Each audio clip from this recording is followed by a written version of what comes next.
¿Migrar es un derecho humano? Sin duda, es un derecho, es una condición, es una situación, pero a veces es un acto desesperado. Cuando la migración es por voluntad, es un derecho. Cuando es un acto de sobrevivencia, es una consecuencia de la negación de derechos. ¿Qué significa migrar en el panorama y en el escenario del siglo XXI? Hoy por hoy hay distintos tipos de migración. Hay quien migra con derechos y hay quien no. Cuando uno migra con derechos, eso tiene un sentido de oportunidades mucho más realizables. A quien se le niegan sus derechos en la migración, se le genera una condición multiplicada de vulnerabilidades, porque las migrantes pobres son las personas más vulneradas en todo el proceso migratorio. Es un fenómeno tan viejo como la humanidad. La gente se mueve. La pregunta es ¿por qué se mueve? ¿Para qué se mueve? En general la gente se mueve para estar mejor. Cuando son migraciones que tienen de la mano, coligen una condición de protección, la gente tiene posibilidad de aspirar a ejercer sus derechos y construir sus sueños. Cuando no, esa aspiración puede estar. Un buen ejemplo es el famoso sueño americano, pero a veces es solo eso, y no es raro que ese sueño se convierta en pesadilla. México es un país interesante para ese fenómeno porque estamos cruzados por todo el fenómeno migratorio, expulsamos, recibimos, desde retorno, desde tránsito, desde origen, desde destino. La noción de oportunidades de la migración tiene mucho que ver con cómo se migra, e incluso nuestro país es tan grande que tiene el fenómeno de la migración interna. En Baja California se puede entender muy bien cuando uno ve el Valle de San Quintín y quien trabaja ahí. ¿Es Donald Trump un político enemigo de los derechos humanos? Sí, yo creo que él entiende los derechos humanos solo para los que son como él, que es la negación esencial de los derechos humanos. Los derechos humanos no son por categorías de personas ni por nacionalidades. Cuando empiezas a establecer excepcionalidades a los derechos según tu origen, tu color de piel, tu identidad, tu religión, entonces pierde el carácter de universalidad. Si pierde el carácter de universalidad, pues pierde su sentido y su esencia misma. En México, más bien en el Estado mexicano, el actual gobierno de Claudia Sheinbaum ¿está listo para hacer frente a una deportación masiva? No sé. Y de cerca. No han entendido el tamaño del dilema. No han previsto. Y no solo ahora. La crisis humanitaria es una crisis que ha venido creciendo en los últimos años. Han dejado a las ciudades fronterizas a su suerte. Han dejado a las sociedades fronterizas del norte y del sur a su suerte. Han dejado a los migrantes a su suerte. Y con un discurso nacionalista ramplón, se enfrentan a los gobiernos de Estados Unidos, bien Trump, bien Biden, pero aceptan todos sus condicionantes. México se convirtió en tercer país seguro. Recibimos a 360,000 del programa Quédate en México, o en el trámite del CBP-1, que para efectos no es lo mismo, pero es casi. Y las fronteras tenemos miles, cientos de miles de personas en Chiapas, en Tabasco, en Oaxaca, como en Tijuana, como en Nogales, como en Juárez, como en Reynosa, como en Nuevo Laredo. Y como no hay respuesta de los gobiernos, estamos viendo fenómenos de xenofobia en aumento y de conflicto por la ausencia del Estado. Y en lugar de trabajar con la sociedad civil, que es con quien más se puede ubicar un esfuerzo de atención a las personas en movilidad, las ha perseguido fiscalmente, las han atacado políticamente, las han señalado, estigmatizado. La capacidad instalada de la sociedad civil es N veces mayor que la del gobierno. Ya tendría que haber estado trabajando. Yo he podido visitar distintos albergues en Tijuana y no tiene nada que ver la capacidad instalada de las asociaciones religiosas, de vecinos, de personas de buena voluntad con la del gobierno. No tomaron las amenazas en serio, lo cual es irresponsable. ¿Cuál es el mínimo del mínimo del mínimo del mínimo para una defensora y un defensor de derechos humanos? Lo primero que tiene que entender una persona que se dice defensora es que no hay neutralidad posible. El papel de una persona que se dice que defiende derechos humanos es entender que puede ser imparcial, no puede ser neutral, porque si esa persona tiene la convicción de que hay una violación a los derechos humanos, el papel de la persona defensora es estar porque le han violado sus derechos, porque hay una relación asimétrica de poder. Quien viola los derechos sobre la persona que se le viola los derechos. Y hay muchos defensores que se equivocan en la ecuación. No se puede ser neutral. Hay que estar con las víctimas. Y los gobiernos esperan neutralidad, exigen neutralidad, presionan por neutralidad o porque se reconozcan los esfuerzos.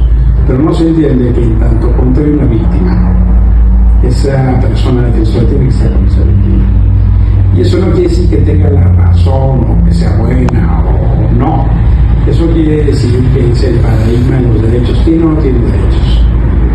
Entonces el mínimo es entender los básicos, pues que son los derechos universales, no es si nos gusta o no, son para todas las personas, son interdependientes, tienen una noción de existencia misma como la persona. Y entonces es muy difícil porque es reconocer en la otra edad, en las otras personas, la misma condición de dignidad humana que yo tengo. Entonces, si tú no reconoces porque Trump dice que son mexicanos, o las personas de la diversidad sexual, o los musulmanes, si no se reconoce el contenido mismo de la dignidad como compartible, como seres humanos, como personas, pues eso se niega lo básico. Vamos a ver un momento triste de regresión, de cosas que creíamos que eran básicas y no. Y vamos a regresar a momentos que creíamos ya superados, que si dependen de muerte, que si pérdidas de derechos, pérdidas de nacionalidades, pérdidas, ¿no? Esto es un momento oscuro, es poco pendular, tal vez, ¿no? La Segunda Guerra Mundial trajo un nuevo paradigma. Ese paradigma está llegando a su límite. Bien. Álvarez y Casa, uno de los más grandes defensores de derechos humanos, no lo digo yo, lo dicen también los organismos internacionales. Y no me escuchas GPT, hice la tarea. Y me siento muy contento de estar aquí con usted. Hay Álvarez y Casa como opositor a un Estado que va en contra casi de los grandes triunfos democráticos que tenemos en el país para rato, o Álvarez y Casa también se desalienta, Álvarez y Casa se cansa. Yo soy un optimista irredento. El optimismo no es una posición, es una convicción.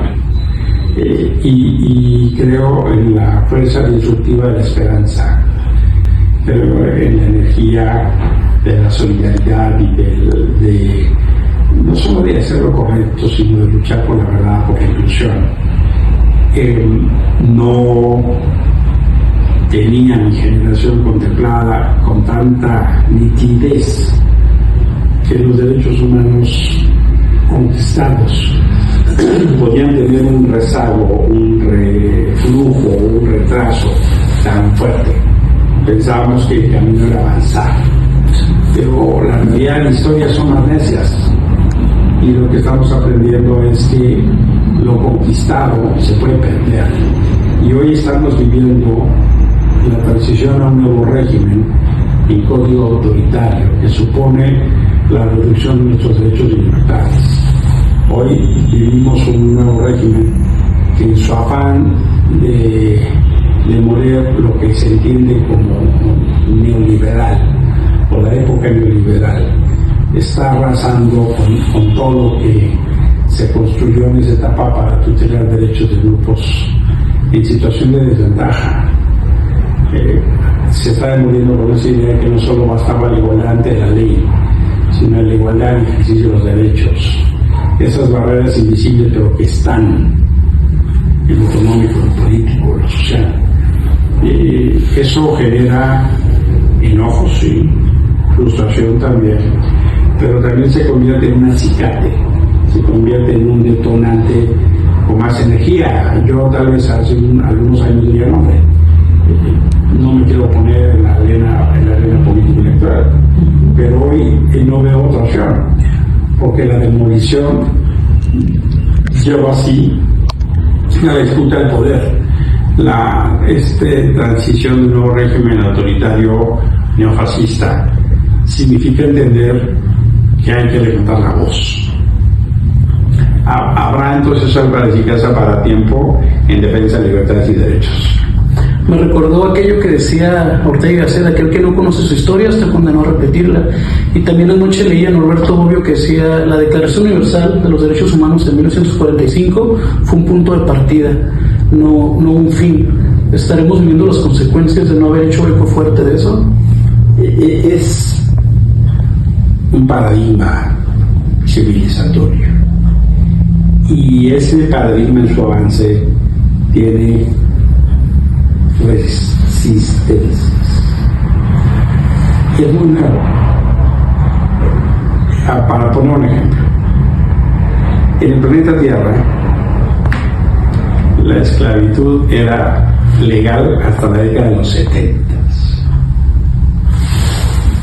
Si uno pone el umbral de la existencia de la humanidad y dice, hombre, hace 10.000 años, hace 15.000, 20.000, los que tú quieras, y que me digas que apenas hace 50 se eliminó la condición de legalidad de la esclavitud, te demuestra que atrasados estamos.